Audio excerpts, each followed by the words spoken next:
This is a production of Cornell University.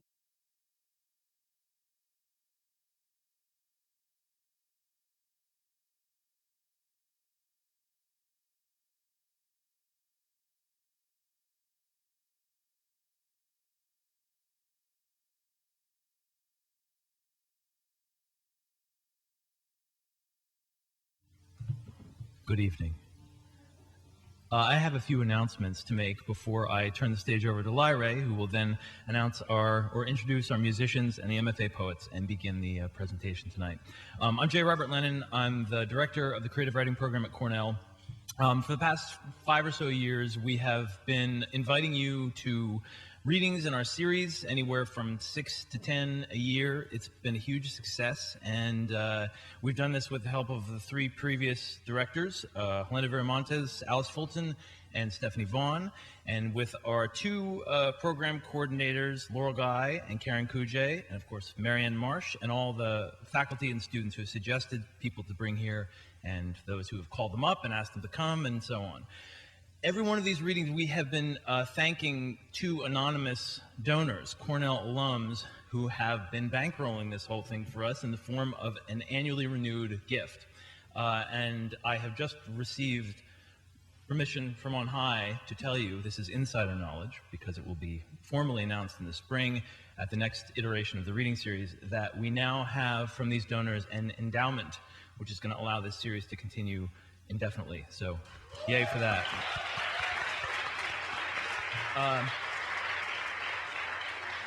The other thing is that they aren't going to stop being anonymous as of right now. They are, in fact, Barbara and David Zelaznik, class of 76, and you'll be hearing their names a lot next semester and in the years to come. The series is going to continue as you've come to expect it, and we have a really great lineup in the spring and coming next year as well. So stay tuned. Thank you all for coming on this crappy night, and now I'll turn the stage over to Lyra. Thank you.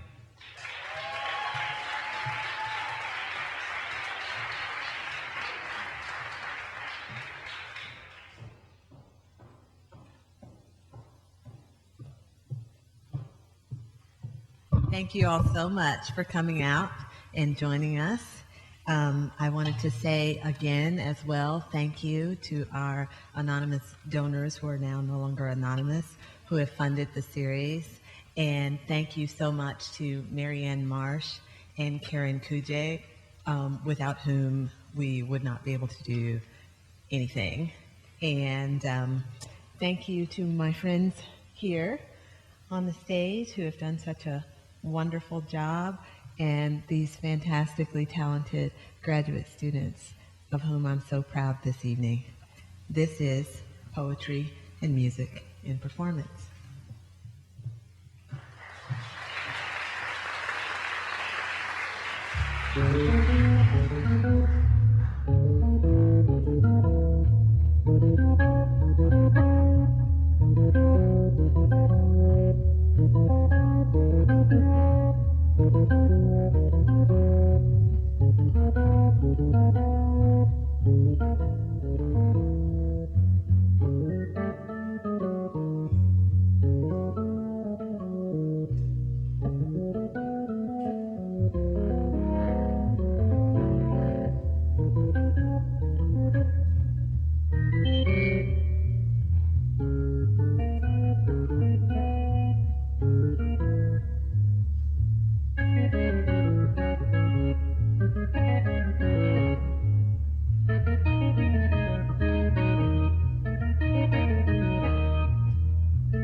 Matthew's in the house.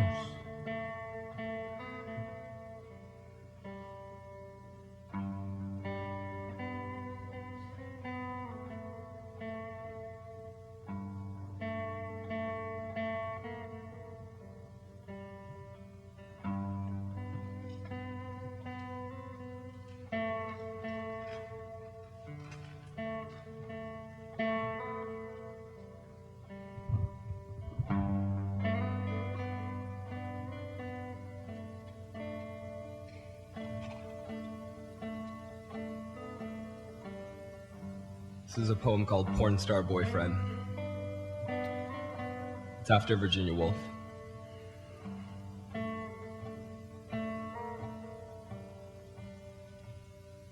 Hush-a-bye, porn star, boyfriend, don't cry. Out like you're coming, I didn't mean it when I said what I said about the funny colored, purple-green, rock climbing rope in the hiking backpack in my closet. Hush now, porn star, boyfriend. Your brimming, warbling, 2 martini eyes. I have had so much. Blue, if I choose. Tender, double-click touch. Oh, you. You're every kind of Ken doll I want you to be. And of course, you're correct, anatomically. You were there for me when I was just a small-town boy, the night the coyote came in through the dog door and made confetti of my kitten. Wiping the blood-polished TV screen so we could watch a movie, I guess, so we could forget. You were there in a surgical mask when Sally got sick. Tumor blossom, blossom frost, the body is its holocaust, or whatever that lullaby is you sing to me when I am so lonely I can't sleep with you, can't sleep without you. Oh, porn star boyfriend, please be cheered up. Your value is so much more to me than brightness contrast, more than money. You never make stupid comments, you only speak Czech. You're a poet, porn star. You're E.E. Cumming on my face. Oh, PB, you're right. We should get married. You be my child bride, and we'll survive on blow and flowers, rail, cut, bump, grind, like we're 19 again. Maybe I am dead inside, but nothing can touch me here in your porn star arms. Boyfriend, please don't start crying again. If you start, I'll start, and I don't know how I'll stop. Oh, porn star boyfriend, haven't we been as happy as 2 real people could have been?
Nick, you were born ready? Come on up here.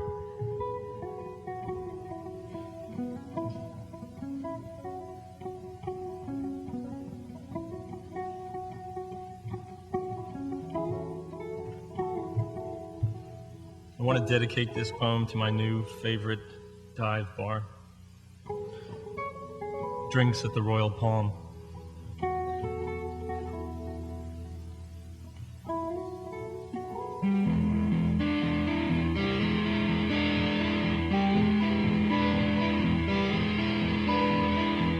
This cornmeal-colored stucco-like veneer and faux arched doorways lined with brick appear vaguely of Spanish-style colonial revival. Sunday-wise, the place is full. I pick a stool nearby, a grain boomer mumbling football stats like they're a rumor the bartender shouldn't hear. It's just us two on this side of the pints. After a few, he offers me the poem's full history, as if some agent at the BBC has optioned it to film a period piece on paint jobs, hand jobs, the 1970s.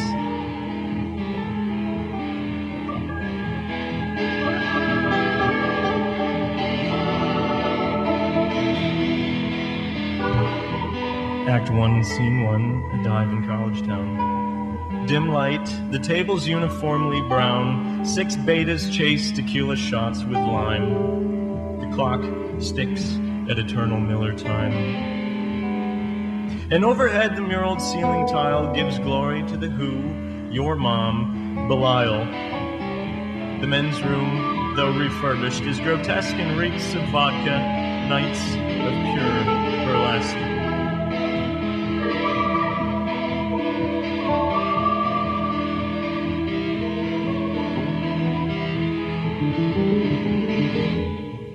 Pentimenti of more sober thought bleed through the noise. I down a penny shot, close out my tab, and slip into the night. The street gleams like an eggplant, flecked with light. And on the sidewalk, ginkgo droppings cake like flesh, its evolution on the make. One streetlight crowns the edges of the night. One streetlight crowns the edges of the night. One streetlight crowns the edges of the night.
Give it up for Miss Kim Williams.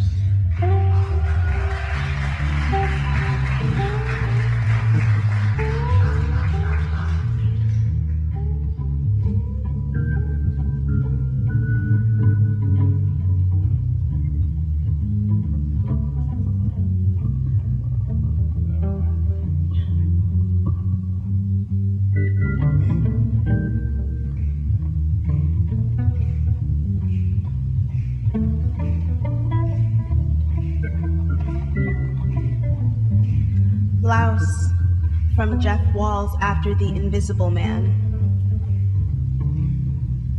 I'm going to scrape dust from my skin, roll it between fingers, and flick it into your eyes. Maybe it's my own fault I simmer in this cave, below spits of stolen light and levitating cobwebs. I'm here with Edison, an oracle who might as well remove that boulder from Easter's tomb. But a colored man perfected the bulb's filament, giving me a spotlight, so I can be visible to everyone and no one but me.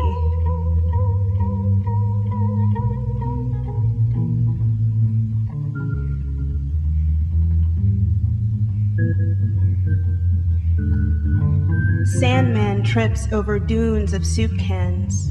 Some stink with meat that musk my room in mouths of rats. There's no bed and sleepwalking is hazardous. I like this idea of suspenders, fashionable ribs, but they're useless considering my pants clench the waist. I can't tell if the riptide decor on my stomach comes from old-fashioned sloth or the ill effects of bleach cream. Probably the latter. I'm not lazy. I've been hiding, sniper quiet, between toes, stealing iron from blood, dwelling under a whale's tongue for supper. I'll be in a church suit dropping by on Sunday. We'll eat the apple pie I baked with tapeworms together. These bulbs are a testament against mache. These frozen suns that chandelier my sky contain the identity of the colored defeater of shadows.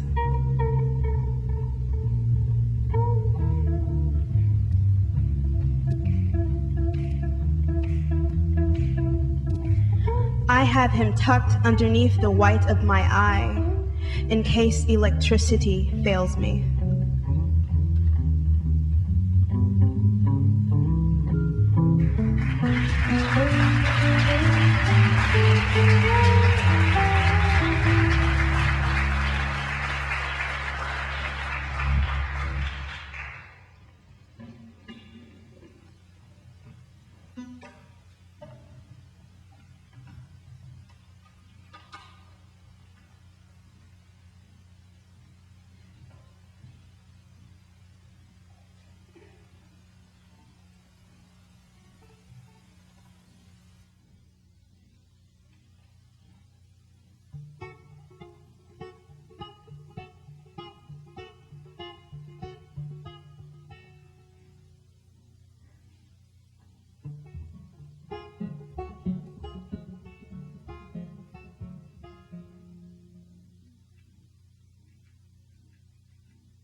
This next poem is pretty whack. And I say that as a guy who knows whack and loves whack. Mandy, lay it down.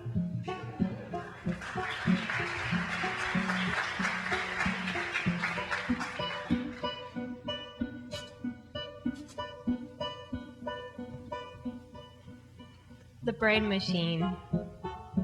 After Marcel Duchamp's The Bride Stripped Bare by Her Bachelors Even. How much fits in a green box?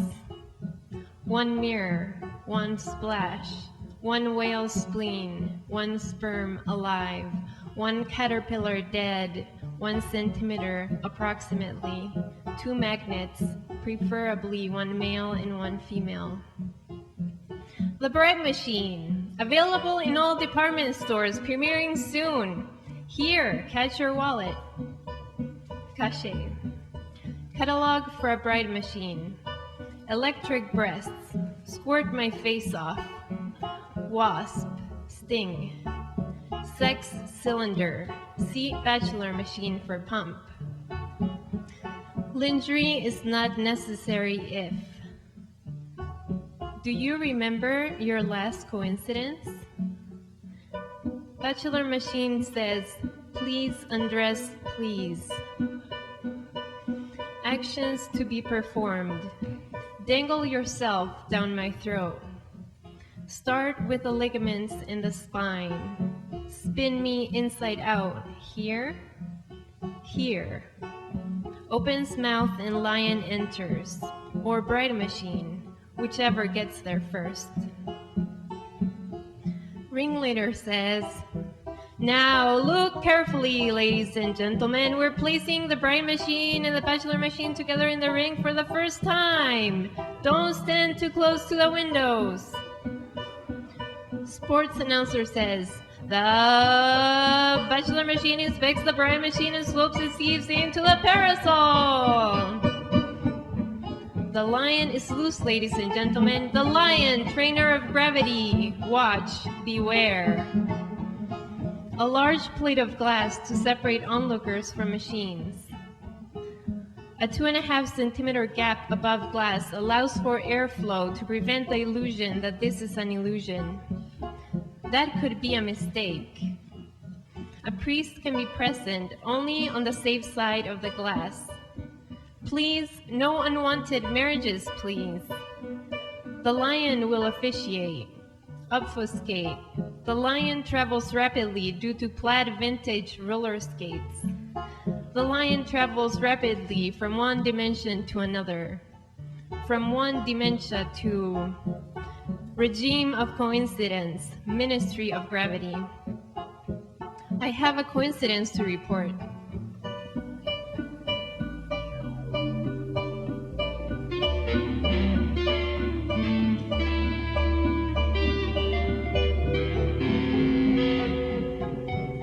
Well, coincidence. This morning I thought I cannot live without cookies any longer and put chocolate chips on my shopping list, which I promptly folded into my pocket without showing to my lover. When I came home from the market, my lover asked me to maintain my eyes closed and led me by the hand. But I could tell by the smell my lover had baked me an oven full of cookies. No way! Yes way! Well, it's in the book now. 1298 is your number. Your job, sir, is to wait. Take the ticket, go sit down. Bachelor machine says, I like measuring my body parts to see if they're still the same as yesterday. Tape measures give me a feeling of security. I keep them everywhere, even in the refrigerator, in case my self-esteem bottle empties without warning. For example, I know I can face a rainy day if I know an umbrella can fit in my hand. To be placed over the glass in neon lettering. Please, no unwanted pictures, please. Rare, raw experience, please. The lion will roar if it sees the flash and attack the glass. Bachelor machine. Please leave your clothes in adjacent room, please. I have a coincidence to report.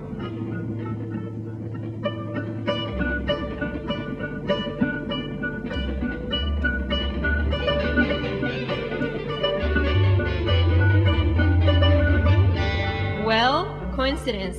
This morning I woke up in great sadness and turned to my lover in bed. Oh, you're here, I said. I'm glad because I just had a dream that you left me for a reason out of our control and that a witch moved in with her suitcases and furniture to replace you. And all through the dream I wondered whether I'd sleep on the floor, there was only one bed, or maybe the witch would sleep on the floor. It turns out my lover just had a dream in which, after a long teary goodbye, she was leaving me for a reason out of our control. She started and wiped her tears away because she'd remembered that she'd been planning on staying with me all along. We had basically the same dream on the same night, the same anxiety. No way! Yes way! Well, it's in the book now. 3452 is your number. Take the ticket, ma'am. It doesn't look like there's any seats left. Whatever you do, don't sit on the floor. You want me to wait standing up? That's not necessary. There are plenty of strangers here. Ask to borrow a couple of knees. Tip them. At this juncture, the lion nods and the Milky Way revolves 180 degrees across the ceiling, driving itself into the ground. The Milky Way becomes foundational. This arrangement, of course, changes the gravitational pull as well as the pull of the heart. Ladies and gentlemen, the Bachelor Machine is trying to pump gasoline into the Bride Machine's open arms.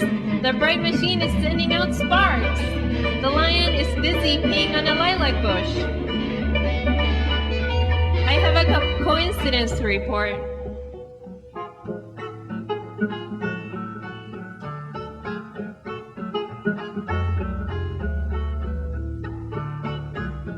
Well, coincidence. My lover and I joked about getting a groundhog as a pet once we moved to the east.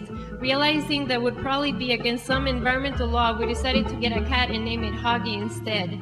Mind you, we'd never seen a groundhog in our lives, but since we arrived in the east, we've seen 22 groundhogs. No way! Yes way! Well, it's in the book now. 4987 is your number. Go to the adjacent room and wait. Wait? How long will it take for my coincidence to become a work of art? Ah, now that's the question. Scientists, together, we've categorized the Bride Machine as an arbor type. Gasoline runs down her ivy. Her grapes are full now that she's undressed. The Bride Machine opens the glove compartment under her breast, sneaks out her wedding dress. She fingers its frills while inside her bride's head a grandfather clock spins. A bird wakes up. Ring! Audience. Hello, this is the audience calling. Why can't the Bride Machine talk? Sports announcer. The scientists haven't figured that out yet. They've spent most of their time working on the bird inside her head. It's quite a spectacle. Just wait until it comes out. Airline stewardess. In case of an emergency, lights will illuminate a red path along the Milky Way. Sports announcer. What's happening to the lion? He's throwing up a moth. Bachelor Machine. Another example. My chocolate machine is exactly 22 inches long. The Bachelor Machine turns to his chariot to reload his music box. Ringleader. Ladies and gentlemen, please don't become alarmed. There's nothing to havoc! Havoc!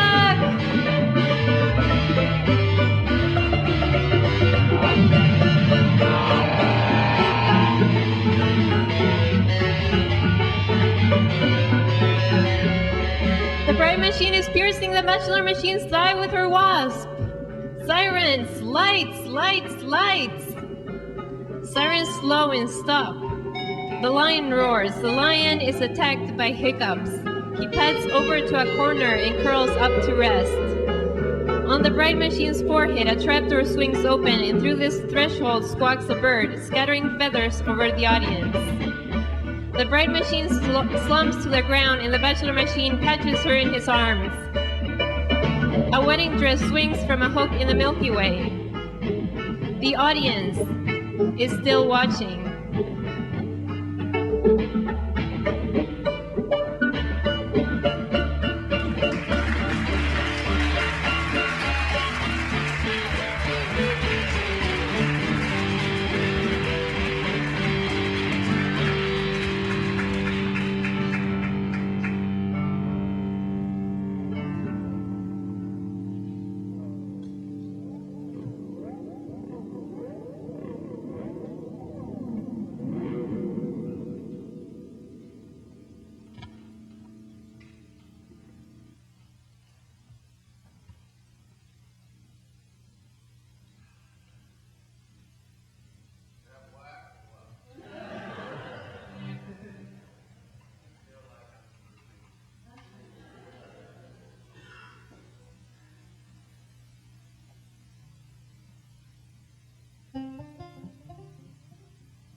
Richie Stearns, banjo master.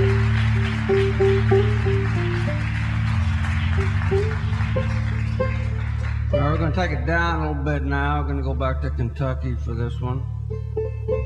Alex, freak 'em out.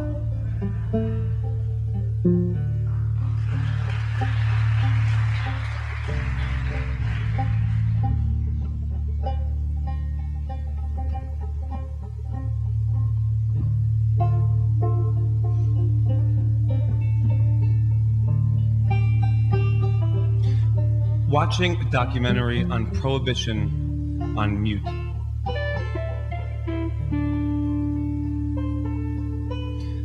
Something has been taken. A keg slashed with an axe and dumped into a trench just dug by the tank-topped man who grips a shovel in the background, not smiling.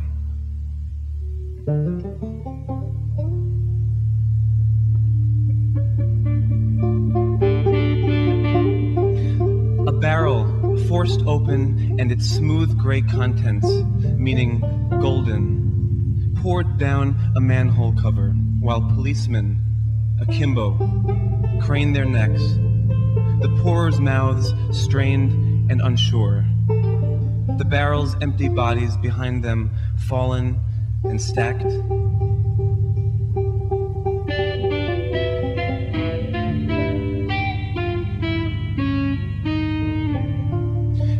A wooden liquor case crowbarred open by a sheriff, trench-coated, holding a bottle above his head just before he smashes it against a fence post, on which 10 other bottles of confiscated alcohol wait to meet the same quick, democratic fate.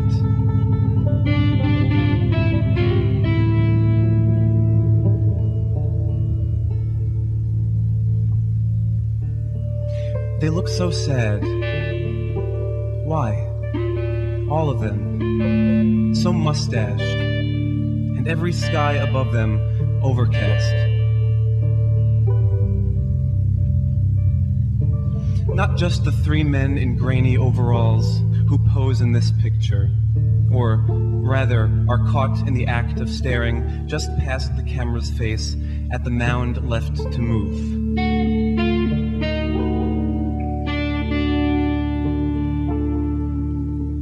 Not just these 3, but every man and woman in these black and white photographs. So solemn, so mad at the sun for leaving them.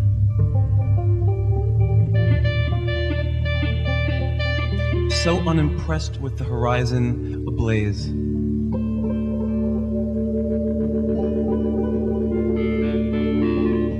Even the children.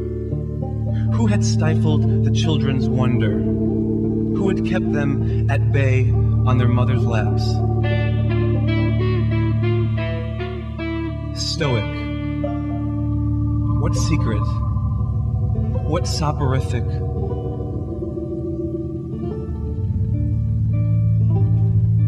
Every man in the same drab hat and dark tie.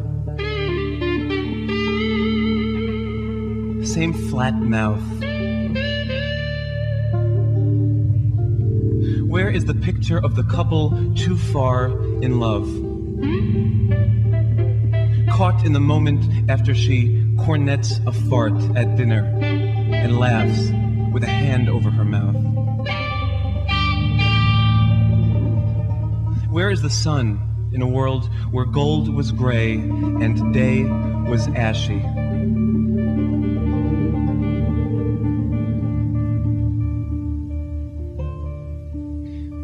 Until it wasn't.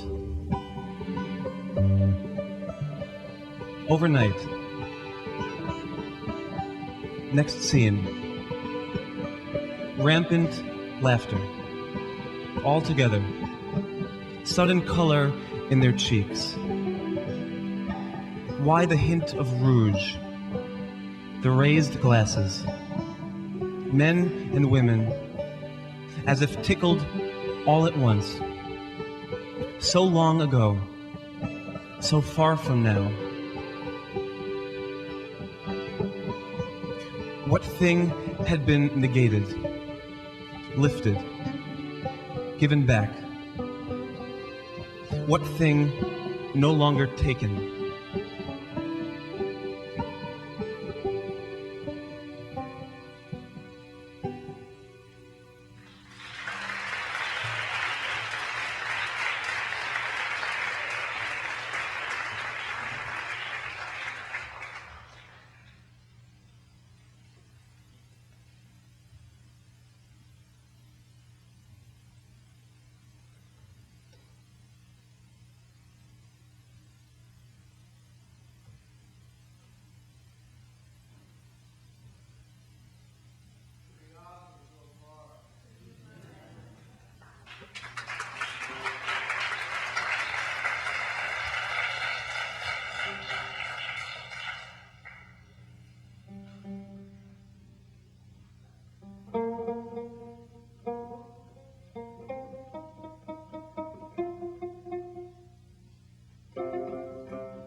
She goes by one name, Sally.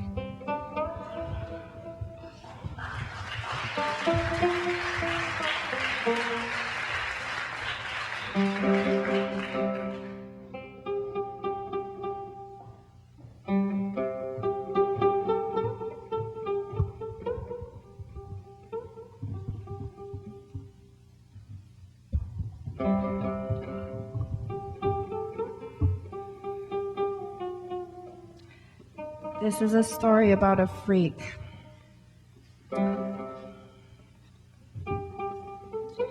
The white-haired girl. 1945. I will return your spurn with a curtsy, whipped in boiling water. cut the red ribbon from my hair, what's left of my youth. Lotus seeds slide down your throat. Does it taste chaste? The fugue of winter casts shadows on the furnace, how it glowers, like the limpets buried in my hair. Handfuls of which you pull towards shore, towards stagnation. My destination is not this village, where boars shear off bad skin in the river, dung and alder flies thirsting for flesh. Am I maid or mendicant? The unwrinkled bed is not what the sky aches for. I am no swooning debt. Next, I say escape. And small gullies bloom before me. Dendriform paradise, mountain, grotto, kindling. The lightning in my temple wards off wolves. I bow only to pick the ticks off my shoes, brand them clean against your cheekbones.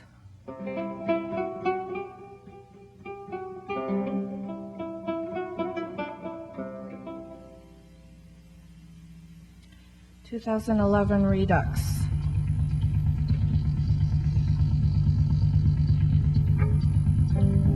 I stirred 5 bullets into your burned porridge, stole the money you stowed into the mattress, and took a bus south of my sorrow, approaching sand, approaching steel. I couldn't stay another weekend peeling roaches from their graves. Out on the highway to Half Moon Bay, I saw a power line detonate a flock of geese. Another lonely city emerges from their sooty feathers, and across the magnetic fields, taxonomy of oryx run west of their extinction.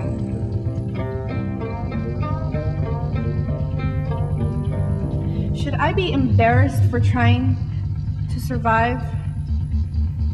I turn inside out between motel sheets, prisoner of altitude. A child mistakes a strand of hair for lightning in the signals of far satellites. Question your penance. I won't go to bed hungry. I wait for your footsteps, slicing an apple with a borrowed knife.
So I asked this next young lady if she was named after Stevie Wonder.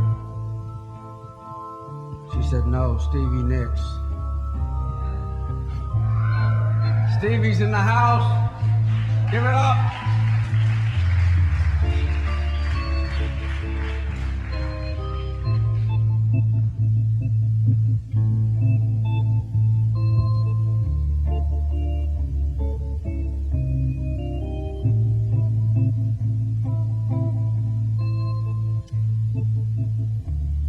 Sunday morning coming down. When I say that I woke up next to a cow this morning, I don't mean that I woke up next to someone reminiscent of a cow. I don't mean a large woman or someone who was just a piece of meat to me. I don't even eat meat, especially not in the morning, not on a Sunday. I mean, I woke up in a field. There was cow shit everywhere. I was relieved to find none in my hair. There was nothing sexual about this. I was not drinking last night. I just didn't know what to do about how low the remains of the moon hung through the night. Something in the gravity of this May is pulling everything kiss close to the ground. My body is heavy, pregnant with nothing worth naming. Sometimes fields are for eating in. Sometimes fields are for shitting in. Sometimes fields are for sleeping in. The cows, they understand this. My loves are still learning not to take it too personally when I prefer the company of mammals without vocabularies for guilt. The cows are teaching me about need. I don't need the armor of a suit of navy linen or the blister bites of navy leather pumps. I don't need shoes or matching or excuses for standing still for 5 hours watching the wind bend the grass southward, or for gravity bedding me down into this field, or for smelling like shit. It's okay to be stagnant in my lazy filth. No one cares about the flies storming my ass if I don't. I can get used to the smell. Someday, I may miss something sweet in its pungency while catnapping on a subway ride to my cubicle. Nothing has been done that can't be scrubbed off with a loofah and lavender soap. Nothing worth how the night eats me.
Emma. My favorite name.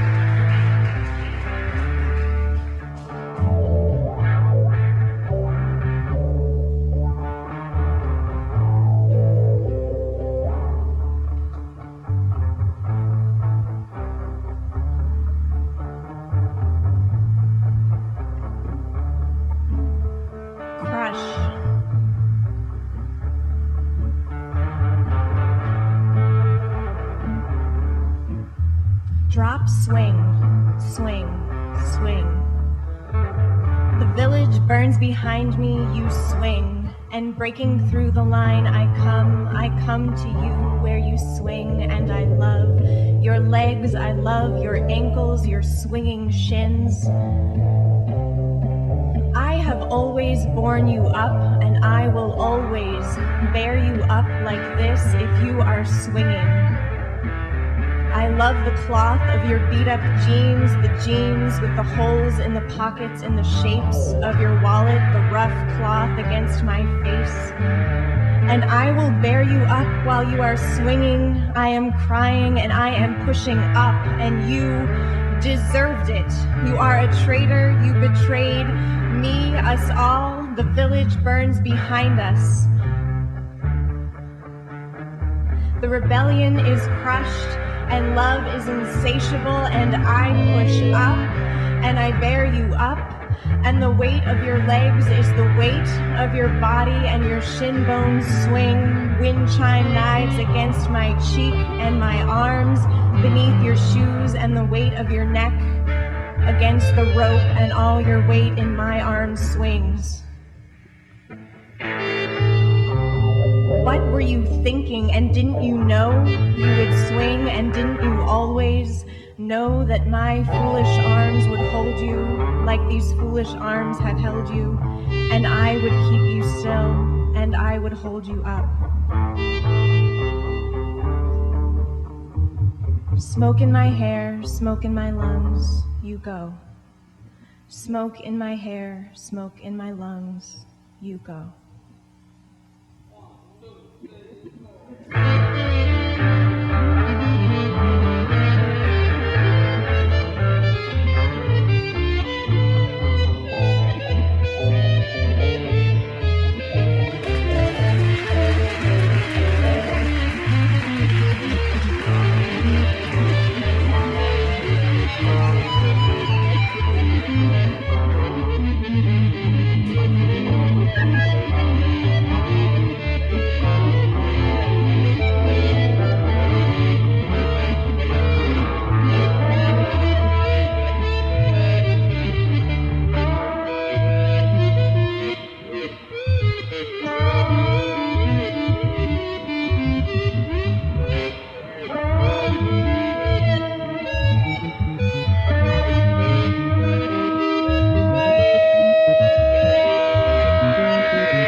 I haven't had this much fun since the hogs ate my baby brother.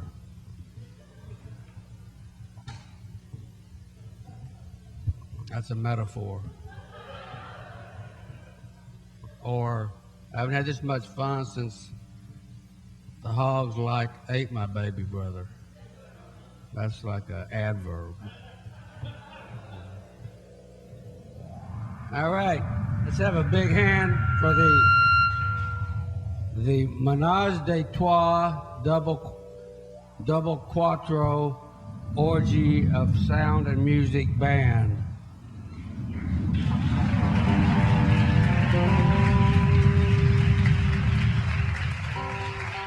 We got one more thing to do for you. We're going to get Dr. Lyra and Sister Lisa up here to close the night out. Get on up here, girls. Dr. Lyra and Sister Lisa.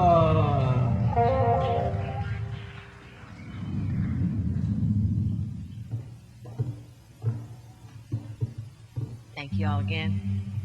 My sister, she drove up from Virginia. I love this town. You got a great town.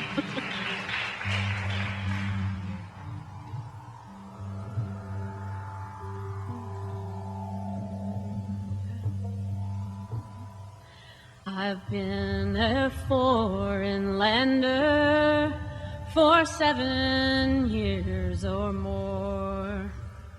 Among the brave commanders where wild beasts howled and roared. I've conquered all my enemies on land and on the sea. But you, my dearest jewel, your beauty has conquered me.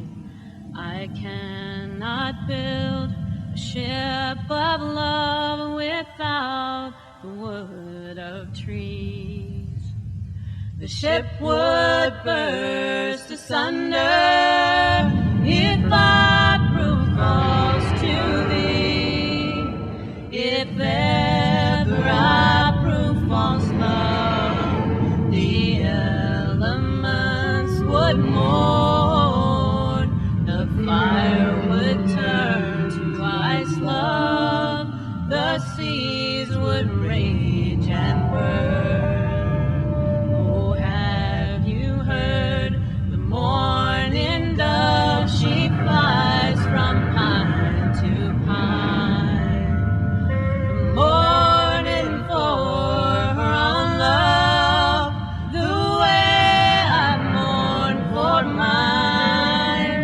I lie awake out in the night, I see the shining stars.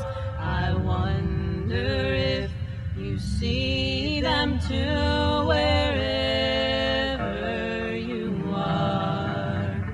I've been a foreign lander for 7 years or more. Among the brave commanders where wild beasts howled and roared, I've conquered all my enemies on land and on the sea. But you, my dearest jewel, your beauty has conquered me.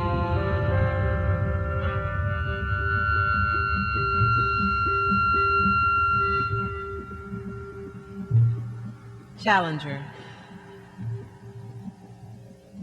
Pretty's just armor. Something else to wear like a dress or a name. Not magic like skin.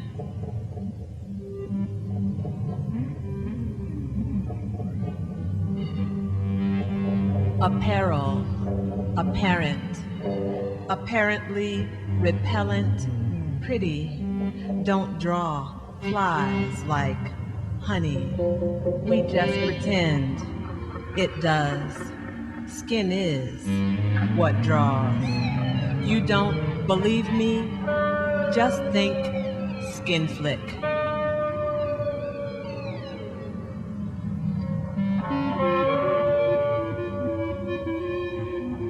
The winter sky is not a skin. You might fly right out past it, but pretty makes an atmosphere. It's hard to get back in.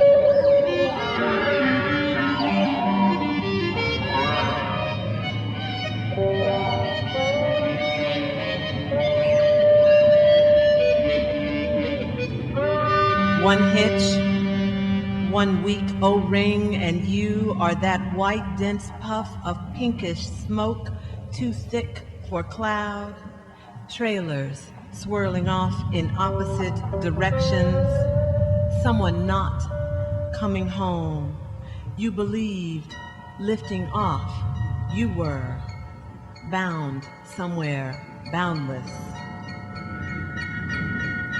You will never be that pretty again.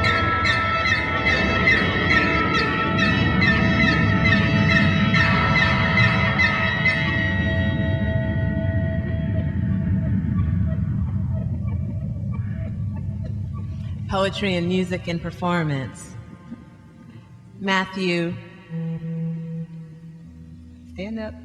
Y'all can clap for them. Nicholas, Kim, Mandy, Alex, Sally, Stevie, Emma.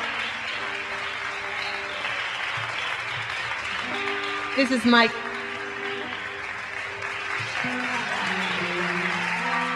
Johnny, Richie, my sister Lisa. I'm Lyra. Thank you all for coming out.